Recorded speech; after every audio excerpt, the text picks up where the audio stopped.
It's Amber Bradley, your host for the unscripted side of LP. It's TalkLP podcast time. 3, 2, 1. 'Cause no one can do it like we do it, like we do it.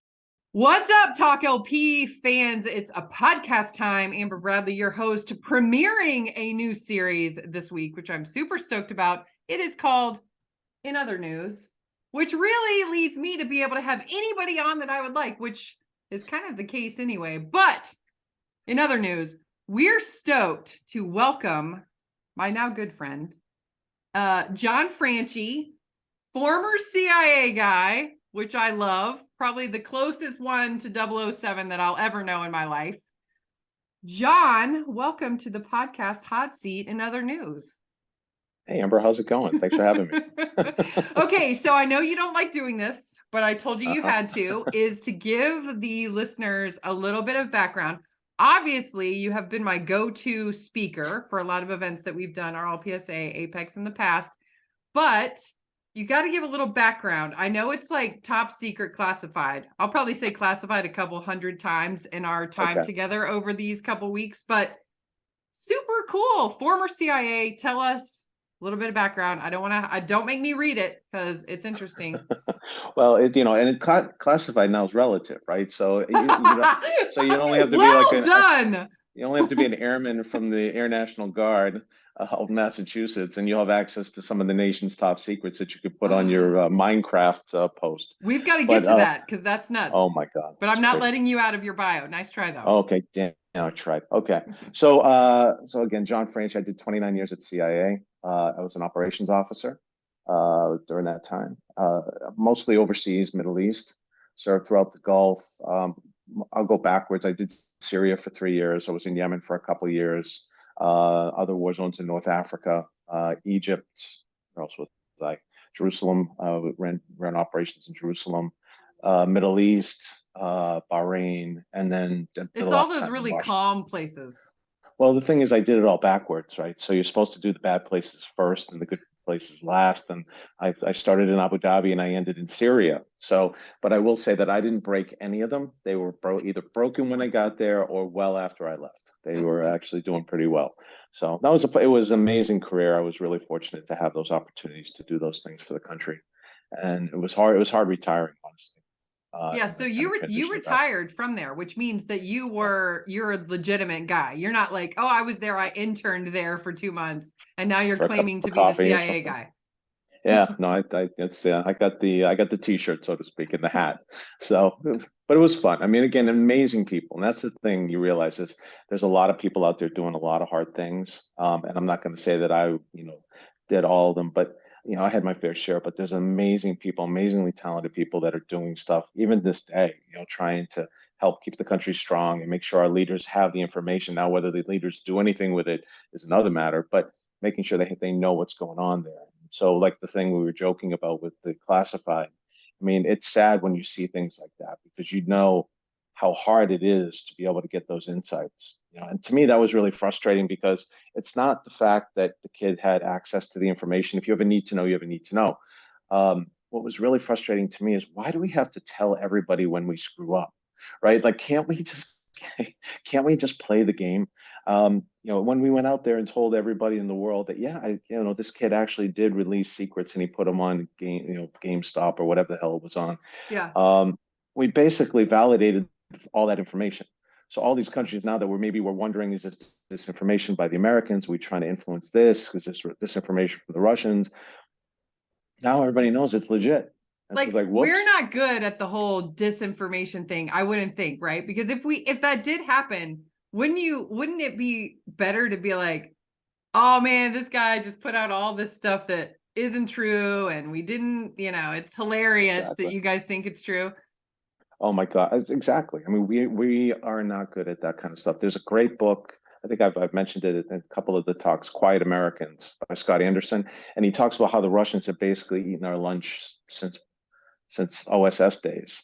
And, all the successes we thought we had were because the Russians were so good at disinformation. And that's part and parcel of what's going on today with Ukraine and Russia and its standing. I mean, this is their go-to. They're in it for the long haul and they're really good at it. And we bite every time.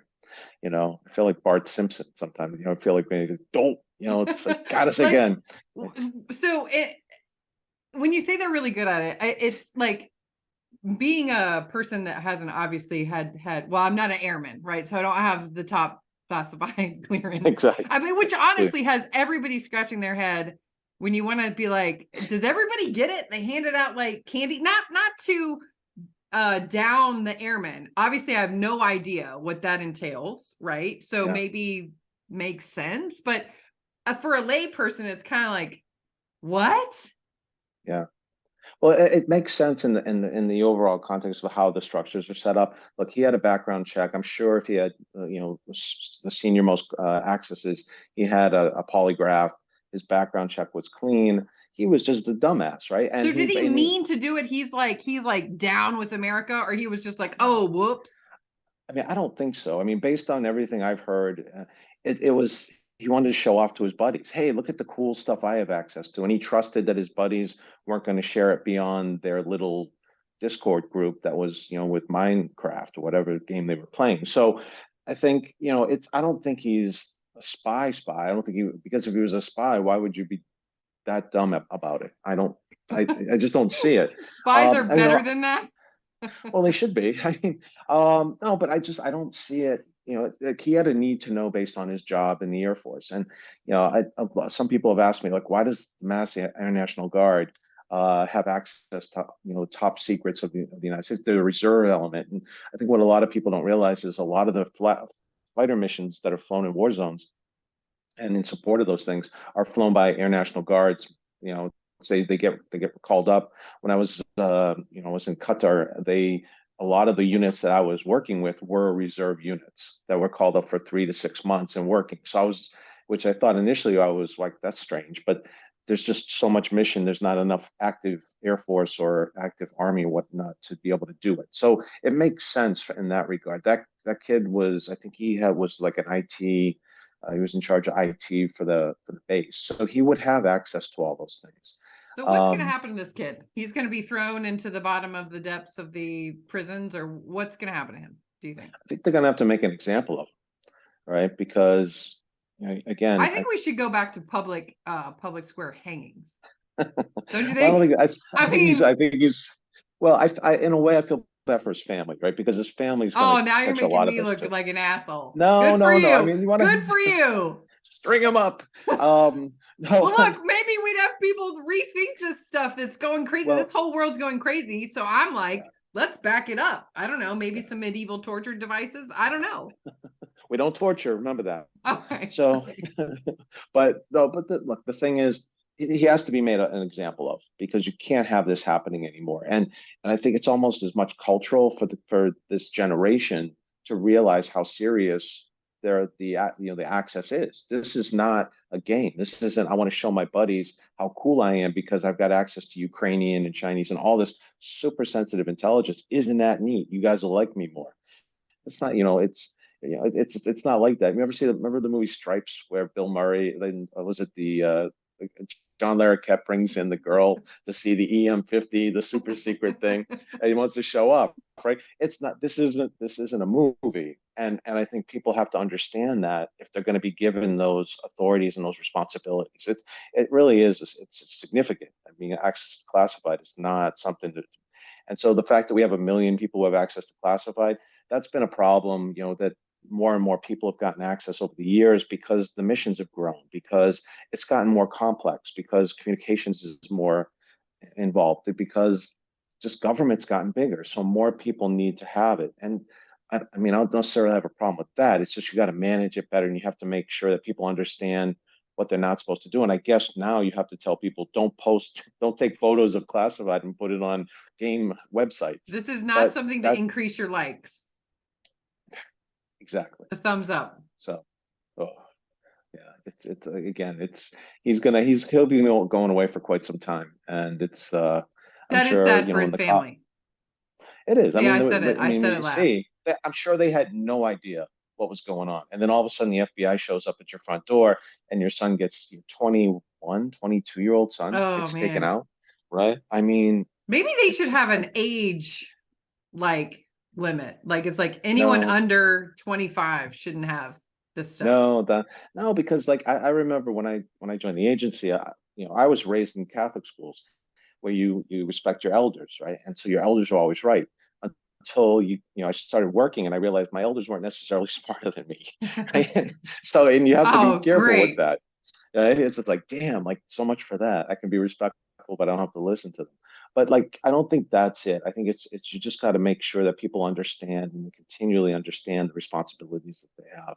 After a while, when all you work on is classified, you become numb to it in a way. It's not that you disregard it, but like if it's not your world, or I mean, if that's all your world is, if everything you write is classified, your menu for lunch is classified, then that's a problem, and you have to be able to deal with it, and that's I think where we're finding ourselves right now. There'll be a lot of changes, and I don't think they'll be necessarily transparent, and they shouldn't be. Within agencies on how they control this stuff and who they give access to, and how often they have to revalidate their clearances and their accesses and their ability to be able to manage this stuff. So.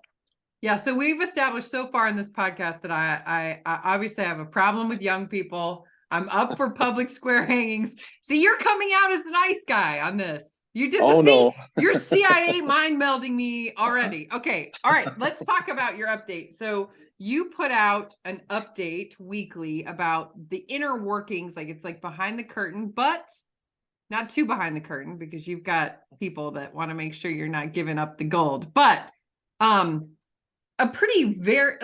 like your commentary on what's happening, because obviously you're very connected and know what's happening worldwide of kind of like hot issues. So in the show notes down or up here, whatever, you will have a link to get in touch with John Franchi, number one, but also be able to subscribe to his update. And we're going to talk about it. We'll also talk about it on the podcast coming up when I have you back. But let's talk about China. And I've got like first step access to your most recent update. So what in the hell You is stole a going? copy. Yeah, I The airman still sent you a copy of it. Yes, yes. So interesting, like everybody's worried about what the hell is going on with China. I think it didn't start with the balloon, right? But I think it got like some national attention with the balloon, which good Lord. But so give us the quick rundown of your most recent update facts of what we should be concerned about, and the listeners for their business acumen going into their everyday life here. Well, there's a lot more. Well, so just on the update itself, the whole purpose of it is to provide insights about what's coming over the horizon. Yeah. To me, I mean, you can read the news and you can kind of see what's going on. And so there's tons of that. I don't want to ever be a person that just reports news. But I think Well, it's because really it's important. crafted based on what news you watch.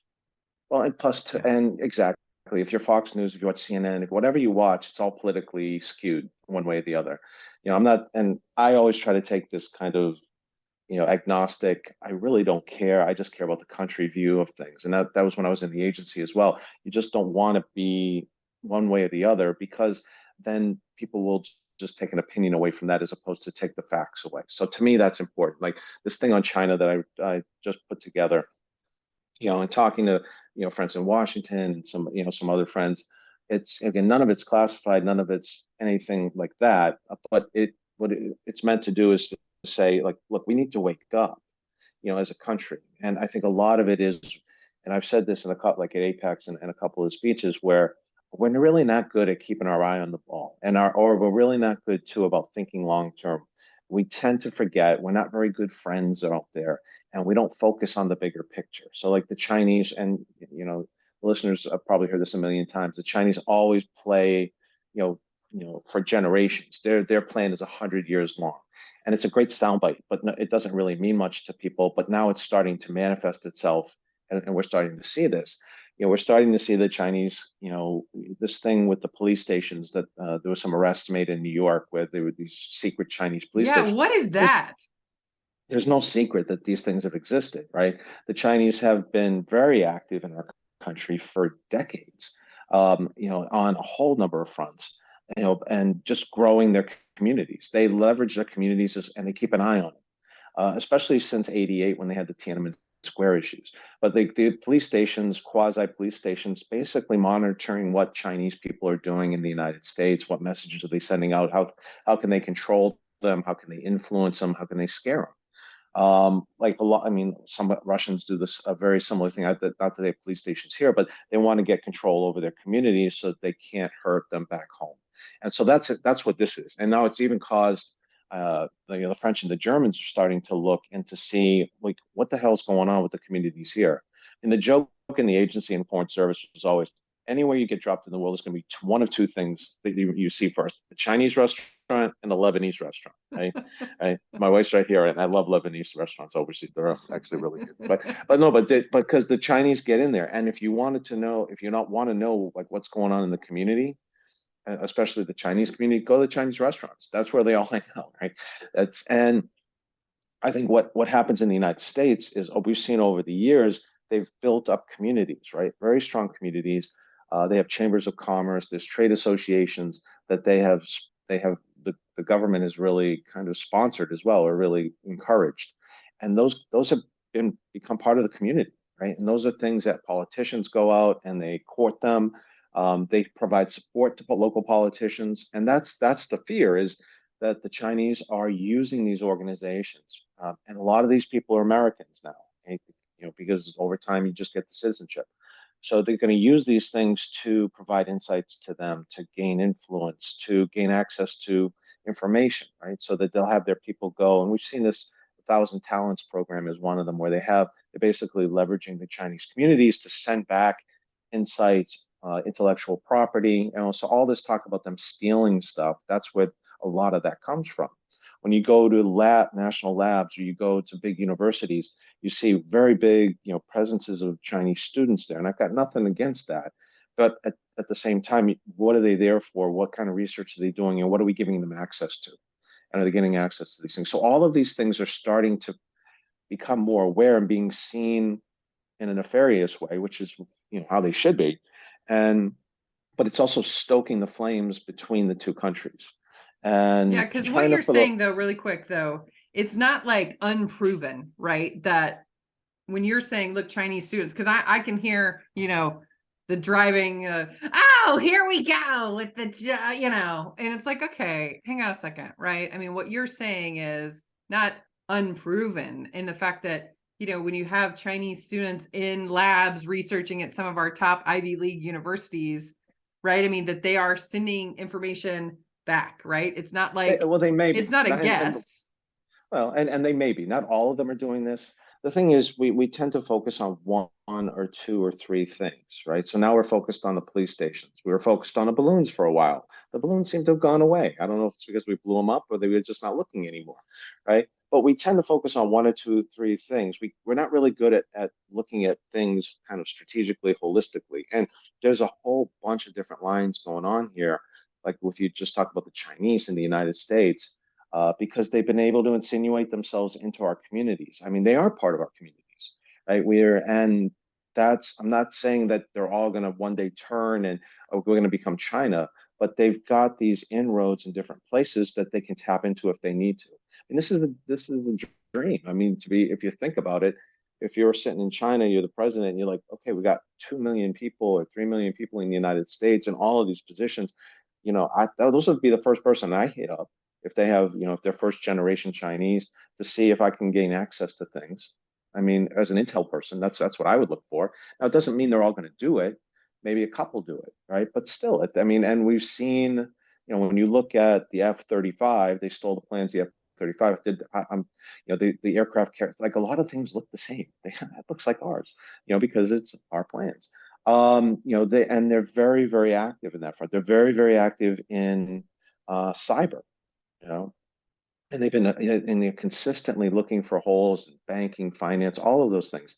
We don't really focus on the Chinese, honestly, when it comes to cyber. When we talk cyber, we're usually talking about the Russians and the North Koreans, or maybe the Iranians. So it sounds like, their methods are like long-term, covert. Like what happened with TikTok then, right? Because what the hell is that? Like, because my daughter does not have TikTok. She will not have TikTok, and I don't have it either. But anyway, what is that? I mean, if they're so smart and covert, that's pretty obvious. It's like, well, duh. Are they doing like what's happening with TikTok? Well, TikTok, and I think a lot of what the Russians do too, is they tap into our inclinations. The Americans love to, they're able to like kind of find our weak points and exploit them and make them bigger, right? So TikTok takes the whole Facebook and Snapchat and Instagram stuff and just puts it on steroids, right?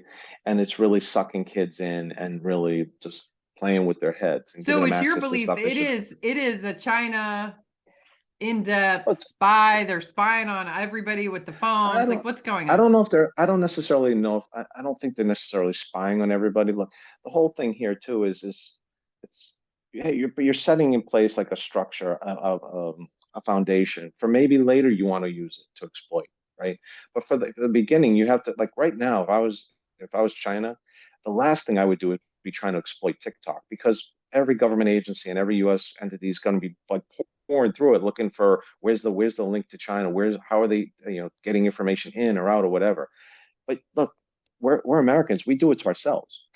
We don't have to, just give us the platform and we'll screw ourselves in the process, right? We'll put content on there. We will allow our kids to go on there for hours and hours on end, right? And it's a babysitter for a lot of us, right? So that we and then it becomes one of these self-generating kind of to me, if I was a Russian or Chinese, it's like I don't have to do anything. I push the rock I push the rock to the top of the hill, and then I let it go.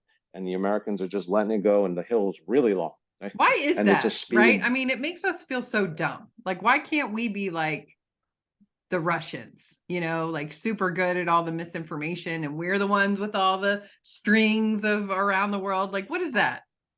Well, I don't think we want to be that. I mean, we don't want to be Russians. Russians We in want to be general. smarter than the people that are jacking us Well, around, I think though, we. don't you think? Well, I think we are smart. I think we. But it becomes. I think part of I'm not going to blame the Constitution, but like it's people have That rights here, damn right? First Amendment. Damn, those guys, those Don't send guys at us the hate mail, beginning. people. We're Yeah, joking. where that's who the no, but you have the ability to turn things on and turn things off, like which you maybe don't have in other countries. We have freedom to choose, and our strength comes from that. Our innovation comes from that, and all our creativity comes from that. What we're seeing now is that some of these things are having a negative impact on us. So the question is, do we control them? A lot of, to me, is parenting.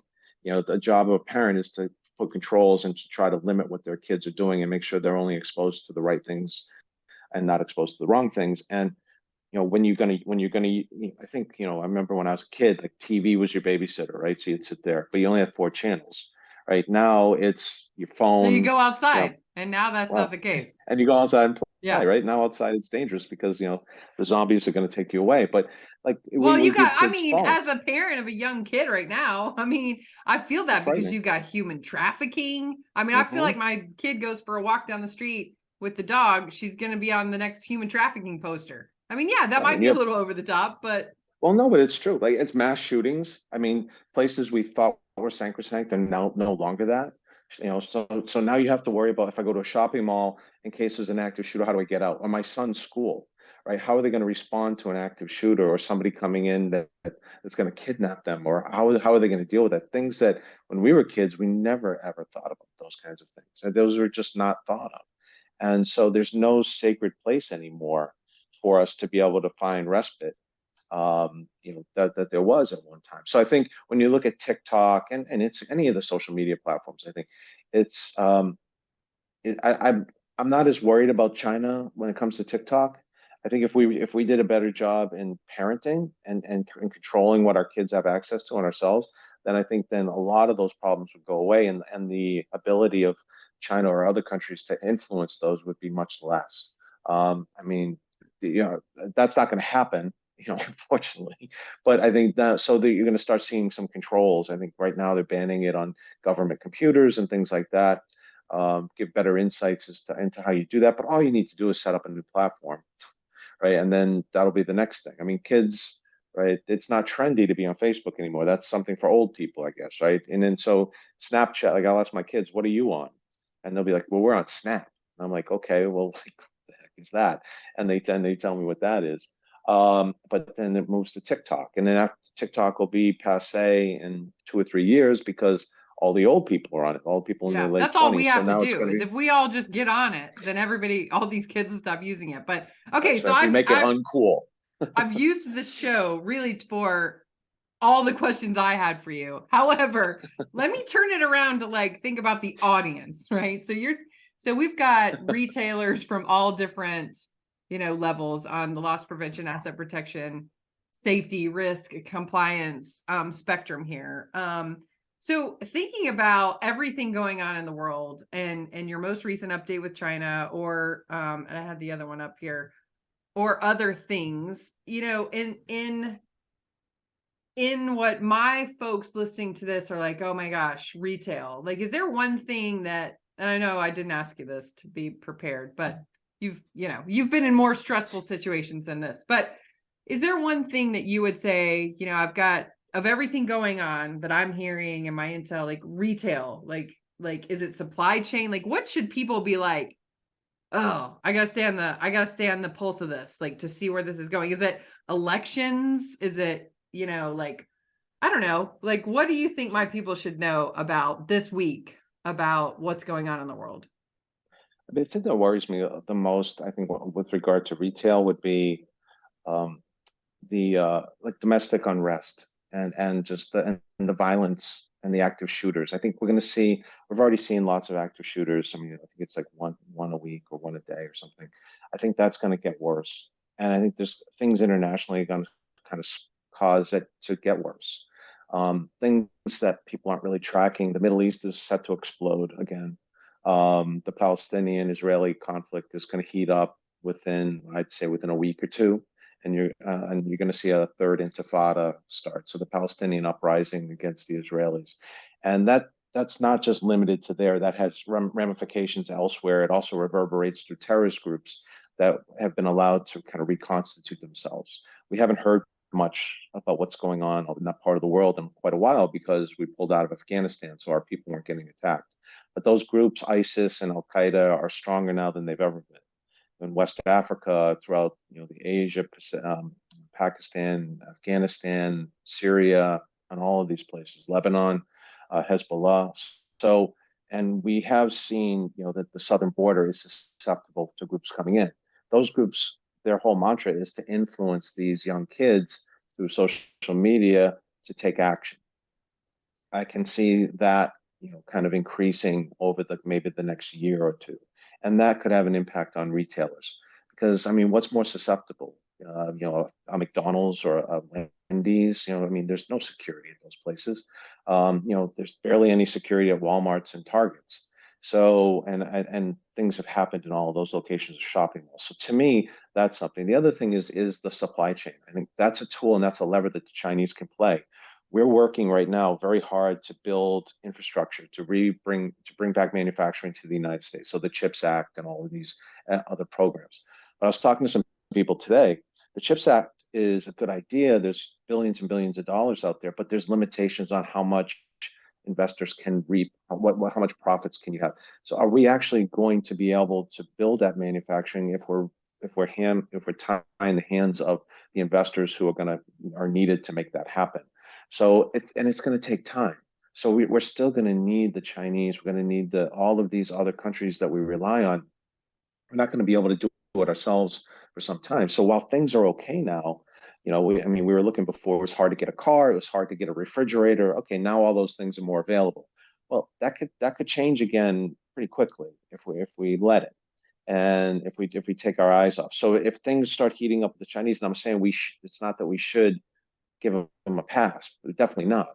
But we just have to be aware of second order impacts of this, that it could have an impact on supply chain. It could have an impact on a number of other things that could impact on our lives here on a day-to-day basis. So from a retail standpoint, I think those are probably a couple of the big things to look at. And the third thing is cyber. Again, cyber has kind of gotten quiet. We haven't seen any big cyber hits recently, but they're ongoing. And I'm sure, a lot of the people listening and the people that you work with are dealing with this stuff on a day-to-day basis. It's not stopping. We just haven't seen any of the big ones. And I think that's something those are tools that we haven't really seen the Russians or the Chinese pull out in a big way yet.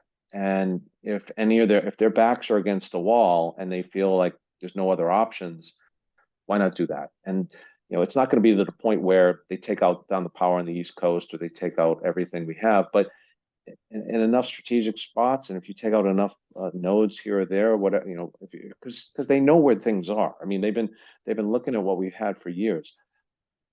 That could have a significant impact on transportation networks, on just our information, and for companies themselves. If you went after Walmart, wanted to try to take down all their servers, that would have a huge impact on the retail economy. So I think those three things, there's just so many. I mean, it's just like, but those, I think, are the three bigger things that I think we need to focus on and be aware of. Yes, and they're pretty big, John. So when you think about how people can stay up to date, right? I mean, I would say number one, go to the show notes and subscribe to your weekly update, because that's going to, at least if you are a smaller retailer and you don't have teams of threat assessment people or teams of cyber people, at least you're, more slightly in the know by reading John's update for sure. And then of course you can always hire John to give you some intel on what the hell's going on out there. I'm sure you keep all of those nuggets close to the vest, right? But okay, show notes for people to subscribe, and we're gonna have you back. So that's like the second thing is our podcast to get a little more granular on what's going on, and how it affects retailers and what retailers should be doing. But dude, appreciate you stepping into the TalkLP hot seat. Thank you for having me. It's always good to see you. And we will be back with John Franchi and other guests in my new series, TalkLP in Other News. And if you haven't downloaded the app, you cray, because you can get this podcast a lot easier at TalkLP News, anywhere you find your favorite apps. Thanks for listening, guys, and we will talk at you later. See ya. Cause no one can do it like we do it, like we do it, like we do it. Cause no one can do it like we do it, like we do it, like we do it.